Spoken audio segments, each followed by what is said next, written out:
Hey, what's up everyone, and welcome to the School of Personal Finance. So in this video, I'm going to talk about how I fight off anxiety and depression. Now, this is obviously a topic that is different than videos that I've done in the past, but I feel it's important to talk about because I would guesstimate that about 50% of the conversations I'm having these days, the word depression or anxious or anxiety are brought up in those conversations, and we're all feeling it.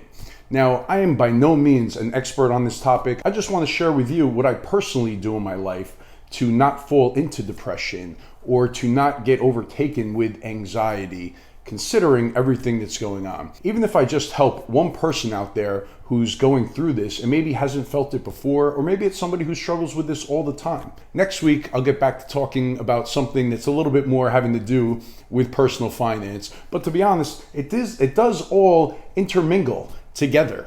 So people have big time stress and anxiety about money and about personal finances. And if you've been laid off from your job, you might be struggling with those things right now. So I hope you find this useful. Let's get to it. I'm going to talk about 10 things that I do in my life to help me when I am feeling depressed or when I am feeling anxious. And some of these things are daily. They're actually things that I try to implement, make it a habit, and do every single day. Where other things, I only take them out, when I need the big guns, when I'm really feeling crappy and I can't pick myself up out of it. All right, so the first thing that I'm gonna talk about, it's something that I try to do daily. And it sounds cheesy, but I don't give a crap because it helps. And that is being grateful. So every night when I go to sleep and every morning when I wake up, I try to sit there and think about all the things that I'm grateful for in my life. So things like having 3 beautiful, healthy children, having married my soulmate, having loving family and friends around me. The fact that whenever I'm hungry, I could go get something out of the refrigerator and eat. These are all things that make me blessed and make me very lucky in life. So when I think about all those things every morning and every night before I go to sleep, it's hard for me to be depressed. How could I be depressed when I feel like I'm privileged and I'm lucky in this world? So we all have things that we are lucky to have in our lives. So it's great to think about those things often and to be grateful that you have them. Number 2, and this is my go-to when I'm really feeling depressed and down and out and I can't seem to lift myself up out of it.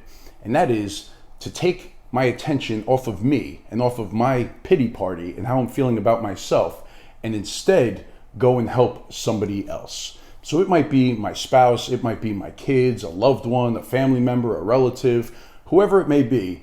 If I take my energy and my attention and I focus it on helping them have a better day or helping them out of a stressful situation, then what I do in turn is I take my mind off of myself and the feelings that I'm currently having about my situation.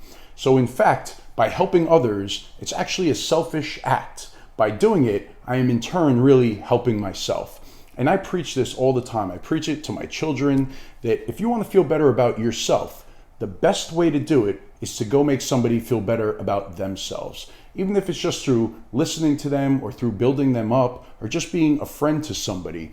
If you're there for somebody, if you give them your time, if you help them through a situation or you make them feel better about themselves, you will in turn feel better about yourself. And that also has to do with happiness. I always say to my son, if you make your sister happy, it's going to make you happy.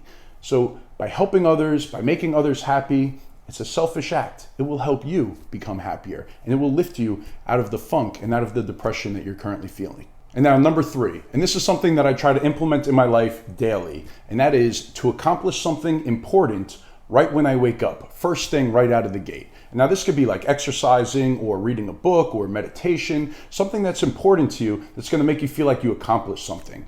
Like 5 years ago, I read this book by Hal Elrod called The Miracle Morning, and it had a big impact on my life. He called it savers, and there were these 5 or 6 things that you could do every single morning to start off your day and have a miracle morning, to start off on the right foot and set yourself up for having a great day.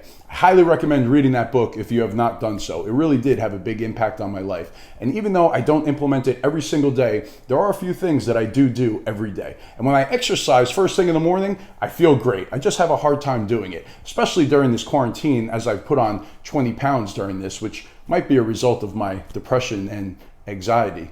But if I exercise first thing in the morning, it makes me feel so much better. But I do try to meditate every morning. I do sit there in silence and just try to think about my life and what I want to accomplish that day. So I'm a big fan of getting up early and accomplishing something right off the bat, so you set yourself up to have a great day. All right, and now number 4. And this one I do every once in a while, but especially when I'm feeling crappy, I will go and do this. And that is escape to my happy place. Everybody should have a safe place or a happy place that they go to that makes them feel better. Now, I love the outdoors. I love nature. Luckily, where I live in New York, there is Bear Mountain, which is my favorite place in the world.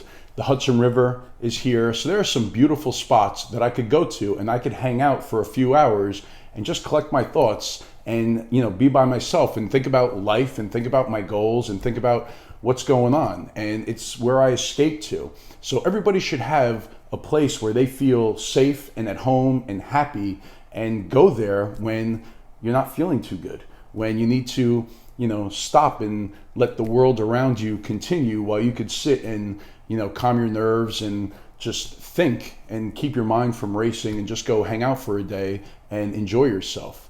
So having an escape place, it's highly recommended. And now number 5 is that I always have to remind myself that I'm playing the long game. I can't get caught up in short little setbacks that are happening right now and have them bring me down, because I have a long way to go. So if something happens, if something's embarrassing to me, or if I fail at something, who gives a crap? I have a long way to go. I am planning for the future.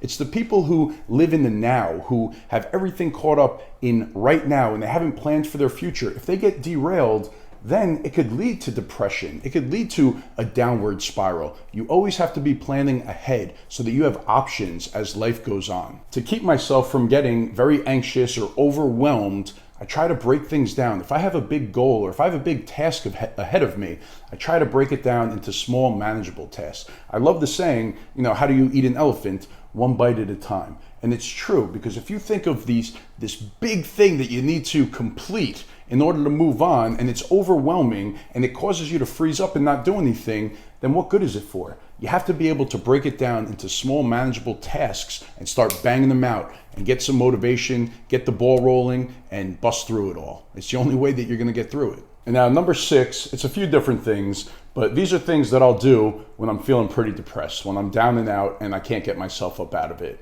And number 1 is I'll reach out to somebody that I haven't spoken to in a while. So like one of my old friends, it'll just be nice to catch up and talk to and see what's going on in their lives. Number 2 is I'll try to spend time with my kids or with my wife without any distractions, not worrying about any crap. Like the best therapy for me is sitting with my 3-year-old and watching Peppa Pig for a couple hours and just cuddling with him. That always makes me feel a lot better. And then the last thing is to stay off of social media. I've found that could be a great therapy as well. So social media, I'm not even going to get into that in this video, but it could cause a lot of harm, especially if you're feeling bad about yourself, because then you're looking at Facebook, you're looking at Instagram, you're seeing pictures of everybody's perfect lives and all that crap, and it just makes you feel worse and worse. So when I'm feeling bad about myself, for whatever reason it may be, staying off of social media, it's usually a good thing. And that leads right into number 7, which is I really try to not feel resentment or jealousy towards other people, especially when I'm feeling bad about myself. That's a big reason why I try to stay off social media when I'm kind of down and out. Because as you're scrolling through and you're seeing your friends or whoever it is and their successes and their vacations and the great life that they're living, the last thing I want to do is feel jealousy or resentment towards those things because of my current situation. All it does is it weighs on you and it brings you further into depression and it makes you feel worse about yourself. So I really try to not let those feelings surface and to really stay away from that stuff. All right, number 8.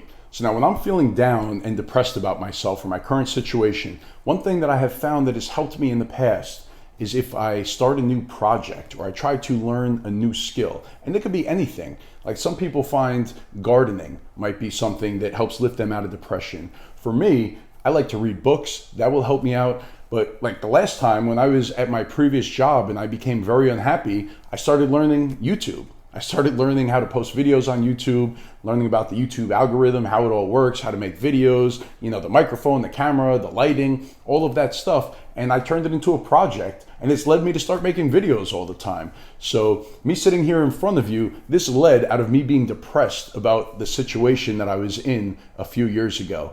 And my first few videos, they sucked. Like so bad where I could have just given up and stopped and said, there's no way that I'm going to continue doing this. And it's not like I have this, huge successful channel at the moment, but I've gotten a zillion times better than I was when I first started. So that was all the product of me feeling pretty crappy about my job and just needing an outlet and wanting to try something else and doing something else. And also in the back of my mind, me thinking that I could actually help people, which in turn will help me feel better about who I am. So that's how all of this got started, just from this little side project where I wanted to do something different to lift myself up out of my current situation. And now number 9 is to just focus on the things that you can control. If you worry all the time, if you're anxious about things that are completely out of your control, it's going to drive you crazy. I always say this to my wife and she rolls her eyes at me, but you have to just worry about things that you actually can control and have an impact on. You can't control other people's actions. There are just things in this world that are just way beyond your control, and you can't worry about them because it's not going to help anything. It's just going to drive you into depression and being anxious. I remember very well in my early 20s when I was losing my hair, and it got to the point where there was really nothing left to do but to shave my head. I wasn't going to do the comb over. I wasn't going to have like hair around the side and nothing on top. I was in my early 20s and I went through a pretty big depression over that. I really, it hit me pretty hard that I was never going to have hair again. And I remember I was at my wife's house, this was before we got married, and it was her parents' house, and we were on the deck, and I said, screw it, let's just shave it, let's just move on. I don't even want to think about it anymore. So we had that ceremonial, shaving of the head, and that was it for me. And I moved past it, but it was out of my control. There was nothing that I could do. I wasn't going to let it get the best of me. Like, yeah, I guess I was never going to be a GQ model after that point, but I did always have my mom telling me how handsome I was, and that did make me feel better. But yeah, it was out of my control. There was nothing that I was going to be able to do about it, and I wasn't going to let it, have me get all depressed about it and be down about it. It is what it is, and I had to move on. And then that leads me to number 10, which is the only way that I'd be able to deal with all of these things that are out of my control, and that is by having faith. So if I didn't have faith that God was looking down over all of us and helping guide us, then I would feel a tremendous burden, a tremendous amount of stress in every decision that I made or in everything that I can't control that's out in that world. So having faith, it gives me peace of mind. It helps me to get through things and to go with my gut and with my instinct and to, do things that maybe I wouldn't do if I didn't believe that everything was going to be okay. If you don't believe in destiny and you don't have faith in anything, then I would think that you're under a tremendous amount of stress, which would lead to depression and to anxiety. But if you do have faith that no matter what happens in this world, that everything is going to be okay, then that takes a tremendous amount of stress off of your shoulders and it helps you to get through day to day. All right, everyone, that is it for this one. Thanks for watching. I hope you got something out of that. And just to reiterate, I am not an expert in this stuff. If you do suffer from anxiety and depression, go see a medical professional, get some help. They'll be able to help you much better than I am. But I thought that sharing at least what I do in my experiences might provide some value for you. So I will see you again next Friday with a new video. Thanks again.